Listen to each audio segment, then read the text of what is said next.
AIADMK BJP கொஞ்சம் தனியா பிரிச்சு பார்த்தா, அதிமுகவுக்கு இவர் வந்துட்டா நமக்கு ஏதாவது பிரச்சனை வந்துடும் அப்படின்னு ஒரு ஒரு ஒரு என்ன பாதுகாப்பின்மையை எடப்பாடி உணர்றாரு. ஒன்னா சேர்ந்தா அவங்க இது பதவி கேட்பாங்களோ, நம்ம முதலமைச்சர் வேட்பாளர், நீங்களே முதலமைச்சர் வேட்பாளர் இருங்க, நீங்களே பொய்ச்சாளராருங்க, எனக்கு எந்த நிபந்தனையும் இல்லைன்னு ஓபிஎஸ் சொல்லிட்டார். எந்த தியாகத்துக்கும் தயாரிட்டார்.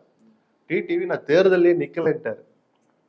தொண்டர்கள் ஒன்னா இருக்கணும் அப்படிதான் அவர் சொல்றாரு. இதுக்கப்புறம் பயந்தார்னா அந்த தலைமை பண்புக்கு, தலைமை பொறுப்புக்கு எடப்பாடி தகுதியானதானான்னு ஒரு கேள்வி இருக்கு. சரி, இது இவருடைய அதான் சொன்ன திருப்பி அந்த இன்செக்யூரிட்டியை ஃபீல் பண்றார். ஒரு தலைவனுக்குரிய பண்புகள் இன்னும் முழுமையா வரலைங்கிறதுடைய விளைவு தான் இது. திரும்பவும் அவரோட தப்பு கணக்கு போடுறார்.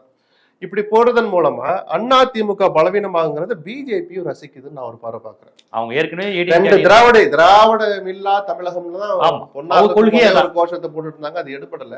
ரைட், அப்ப திராவிடமா கொஞ்சம் முதல்ல ஏதாவது ஒரு திராவிட கட்சியை ஒழிப்போம். அப்போ அதிமுகவை ஒழிக்கிற வேளையில் பிஜேபி முதல் ஸ்டெப் எடுத்து வச்சிருக்குன்னு தான் நான் பாக்குறேன்.